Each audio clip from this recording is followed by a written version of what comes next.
Morning, everybody. I'm here in Troy, Ohio, and I'm at the Quadstate event. It's a blacksmithing event. It's a very large, it's probably the largest blacksmithing hammer-in in the country. And today is Friday. The actual festivities start this evening and go through, I think, Sunday morning.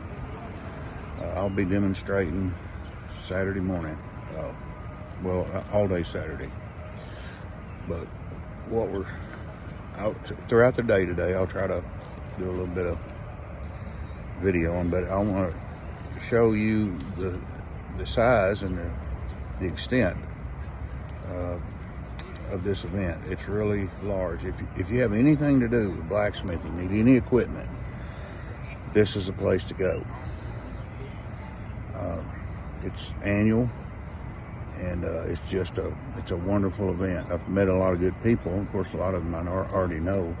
This is my first time to be at Quadstate. I've been to the ABS event that this year, 2023. It was a month ago. It was, I believe it was in August. Yeah. So this is September 2023. So I'm gonna walk around. I'm gonna show you a little bit here and there about what goes on. Beautiful day, cool. It's probably 60 degrees, maybe 58, 60, something like that.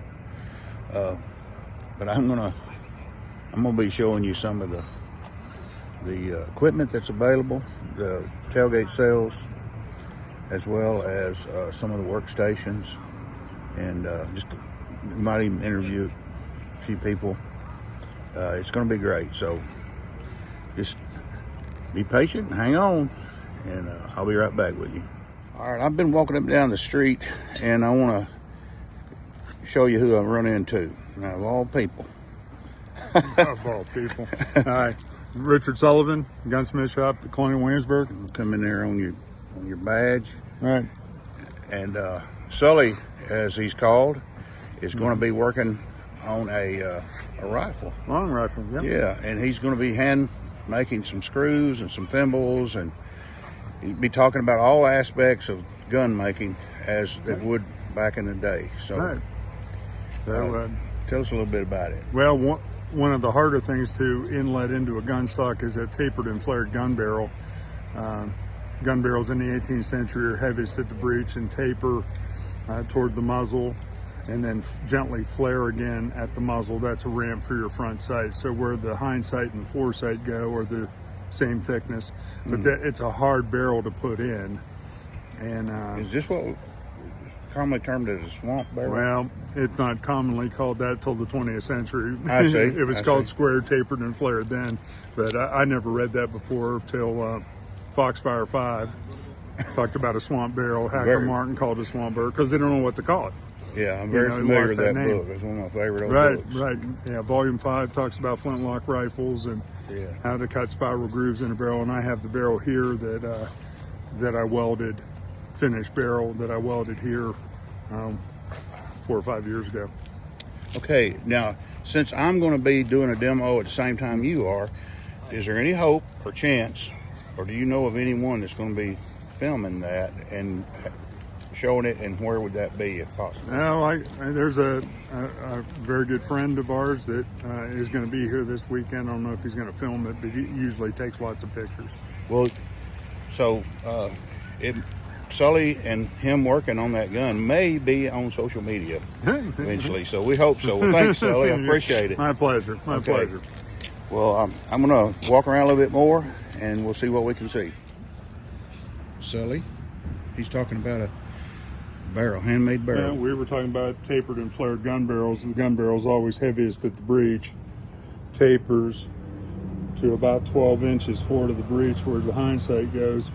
Virginia barrels then run almost parallel until the last, sometimes 5, 6, 7, 8 inches, and then it flares again, and that's the ramp for your front sight. Is that same thickness here, and the same thickness here.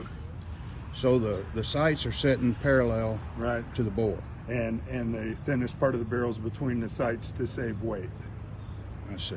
So, and I'm talking about the breech pin after the barrel's proof tested. So when the barrel's finished, because it was welded from a flat bar into a tube, the proof test that tells you the barrel's safe, and we load the English proof was a powder charge equal to the bullet weight fired once.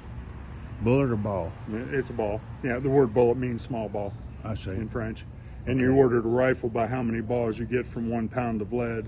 Oh, yeah. So the bore of this is 35 balls to the pound, which is what gauge means in a shotgun, how many balls you get from 1 pound of lead. So that's why the hole in a shotgun barrel is getting bigger, but the number's getting smaller. Yeah. It's the weight of a ball that fits the hole in the barrel. Right. But everybody understood in the 18th century that it took half a pound of powder to shoot all the bullets from a pound of lead. So your maximum powder charge for your rifle is half the ball weight. Everything you need to know. Yeah. And everything you don't know by caliber. You don't know what the weight of the Yeah. bullet is. You don't know how much power. You don't know how fast it's going until you read it on a box. Yeah. You know, a ball's one weight for one diameter. Half the charge in powder is the maximum powder charge. So it's 2 maximum powder charge is the proof test. I see. So I think that's somewhere around a 195 grain bullet. So the powder charge in the proof test will be 195 grains of powder. When you test it, proof test it, is there a mark that you put on it, or is No. that just an English That's an English thing. Yeah. It's not required in America to proof test gun barrels, but your customers were your neighbors. And This you is call that's a the- modern barrel. I see. But you, in the early days, the grooves were not called grooves. They were called what? Furrows. Furrows, as if you were Rifle barrel plowing. in the backwoods, at least. The formal documents in Europe say rifles have lands and grooves. Yeah. Essay on Shooting, published in 1789, says rifle barrels have lands and grooves. But backwoods people had never read the essay on shooting, so they call them lands and furrows. They're describing a farm field. Yeah. Excellent. Thank you, Sully, Sure. for showing me that. Thanks. How many different sizes do they stretch out? These things are huge. Oh, that end. No, the one on top of it. Oh, okay, yeah. That's a big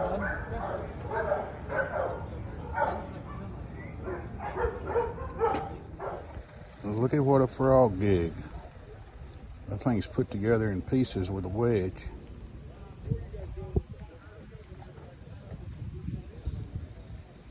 That's nice.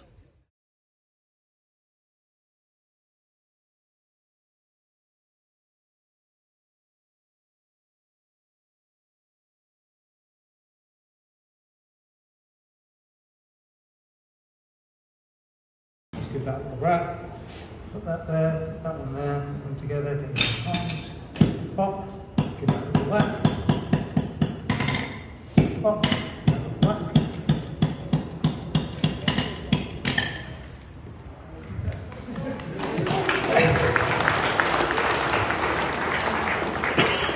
That feels better. Okay, now we can relax. Let's have some fun. Quadstate, and I'm here with Mr. Pete Renzetti, and he's got his hat on. He's ready for the public. So, Mr. Pete, tell us about what you got here in your showroom. Well, I love to come to these shows where all these craftsmen and artisans come meet and bring their stuff they want to sell and look for stuff they want to buy. So this trailer I got from my sports car that I would haul around, but I said, wait a minute, I can put this and put shelving in. So I made a portable showroom of things that I'd like to sell. Makes it easy to see.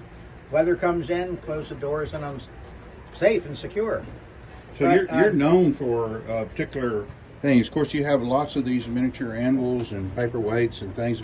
But tell us about this little sculpture. Well, this is called Puddled People, Puddled, Puddled People, and these are hand built with a little oxyacetylene torch that I use on a bench, and I use the welding wire, which you see right here, and I use the welding wire and I drip basically drip form these pieces together by welding on top of the weld. So it's a continuous bead of material that I form freehand, just like you see it. There's no filing, no grinding, no reshaping or bending. So I'm literally sculpting by hand in 3 dimensions. So these I started as a technique in 1970, and I've been doing this as a hobby in addition to my ironwork and other things I do. And it took off really well, and I've done, I don't know how many thousands of these over the years, but I've done commissions. I've made trophies for people, you know, like tennis players like that. So you can actually... I can make anything you want. Yeah, so... I've made complex ones with many people in it, animals, you know, I can make just about anything free form by sculpting freehand. These are little tiny motorcycles that were made from articles in the Antique Motorcycle Membership magazine. This was a guy named Raleigh Free who did 125 miles an hour, 150 miles an hour on that motorcycle on the salt flats, and this is a model of his. So he stretched out so he can be aerodynamic. Aerodynamic, yeah, and no clothes on. There's nothing to catch the wind. He's in a bathing suit and flip-flops or whatever he's got on there. Yeah. But this is a sculptural form. Someone says like single point 3D printing, but it's a way of expressing three-dimensional form and making it freehand. But I have to imagine the figure in my head. There's no armature to build on it. But you are actually also showcasing your skill at working this metal and dripping that metal in the right location, right thickness, the right amount. Again, making it 3-dimension. Yeah. And look like what's in your head. So that's just pretty. These little pretty anvils, neat. I have to make these little anvils by hand. That's all hand filed out of a piece of steel with my initials on the side, PAR. But this is a handmade, and then there's a pin under the foot of the anvil goes into the wood, and that's what mounts it on there. It's not just sticking. But these are handmade, and I make these types on the stump that go in the sculptures. And someone asked me, do you sell the anvils by yourself? And I said, well, I ought to. So I mounted some on wooden blocks, and people like to buy them. That's really nice. And some of the other things that you do is I don't know if you make these engines or these. I got into model engineering when I was young, and I got into building steam engines, buying antique broken ones, and wrecks, and learning how to build stuff by taking old stuff apart and putting it back together. But I got into model engineering as a hobby, and steam and internal combustion engines in scale are a lot of fun. Model airplanes, model boats, all that kind of stuff. Miniature machinery that they have, Germany has made over the years what they call toy machines, little boilers with machinery that would be run by little spring belts and stuff. So it would give you an idea of what industry was like in scale. So this was a single cylinder engine built for boat marine use. Maxwell Hemmings is the manufacturer of that. This is the original box it came in. So these have reversing gears, a lever on here that reverses the rotation of the engine, and you could use radio control to manage the boiler, the engine, and the steering of the boat. You can make a beautiful model of the boat and run it in a pond or a lake or whatever.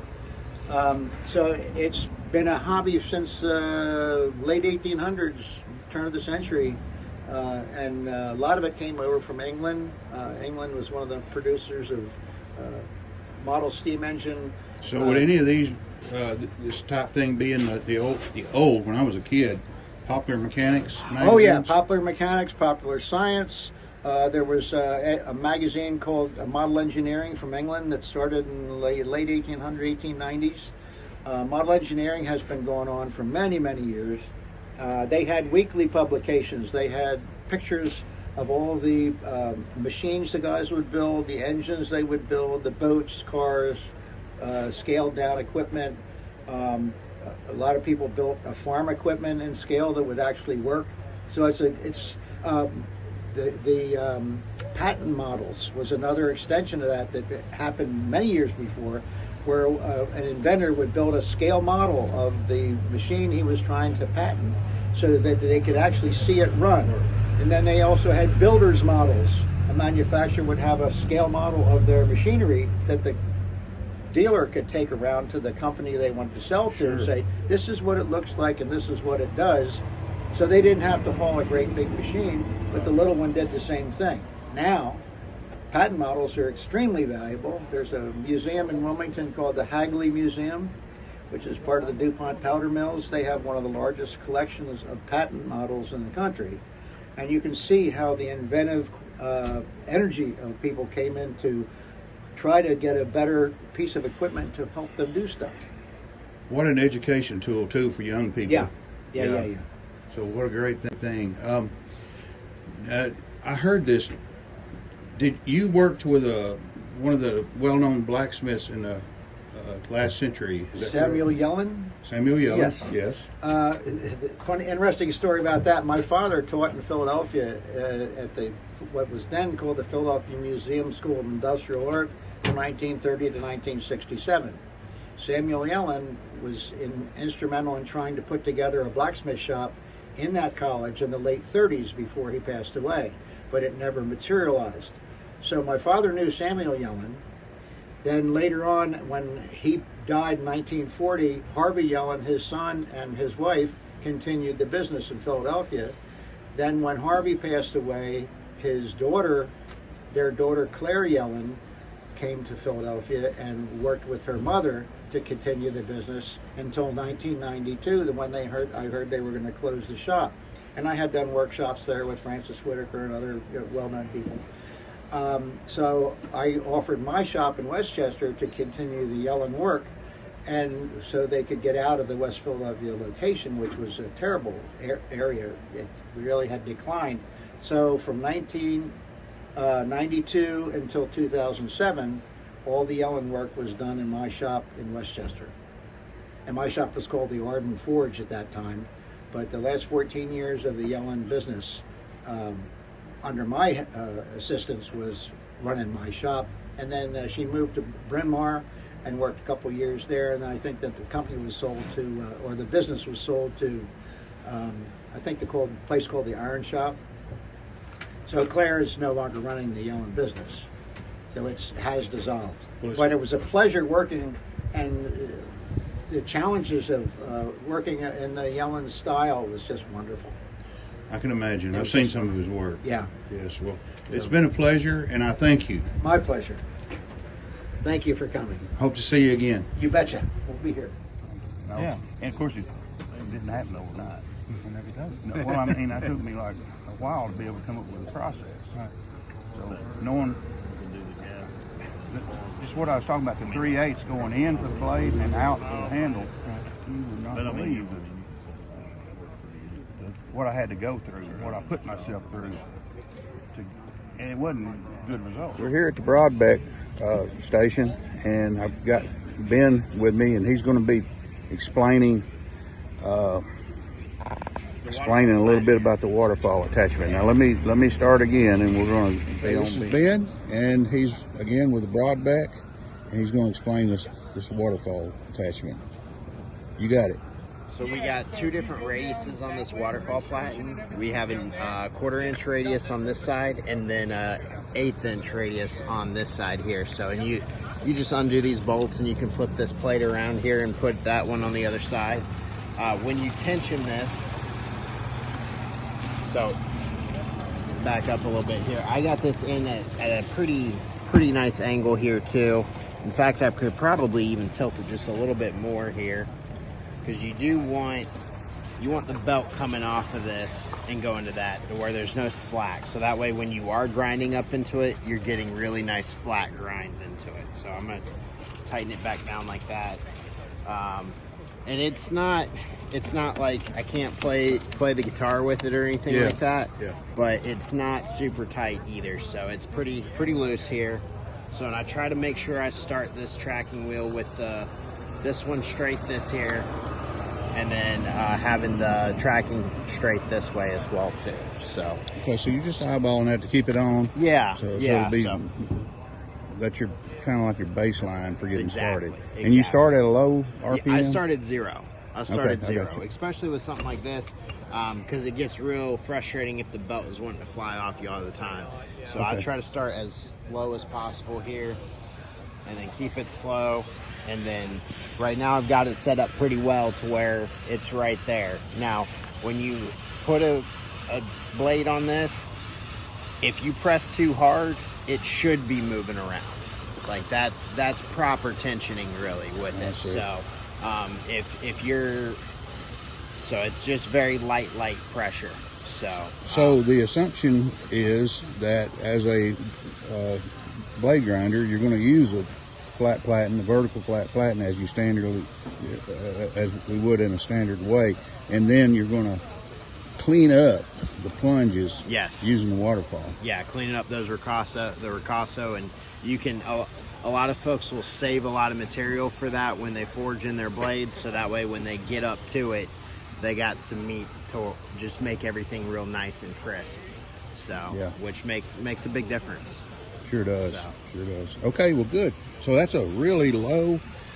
Yeah, that's on like 15. You could turn it up to 20 even, but you don't want to go too fast with this. And you do also want to, especially if you're grinding on your ricasso, it's probably post heat treat. So Yeah, it you will want to be. keep your blade cool, Yeah. and make sure you got some water nearby to keep it from overheating. Because So, the friction in that area, It's- it will transfer to the blade. Yeah. You want to keep it cool and go slow. yeah, And just for a shot, the relationship between the waterfall attachment itself and the little levers here that tighten it, hold it to the main part of the platen. Okay, we got it planing out to the the outer Yeah. wheel, yep, and it coming off. And so we got it's got some friction. That's the whole point of Yep. it. But it's got as little as possible. exactly. Okay, good deal. Exactly. Well, Ben, thank you very much for that. Thank you, Lynn. And again, we're here at Quadstate, and I'll be talking to other folks, but I wanted to be sure and come by the Broadbeck station, Yeah. and just we're going to look at some more of this stuff, but we probably won't do it on camera. But thanks a lot, Ben. Yeah. Thank you, Lynn.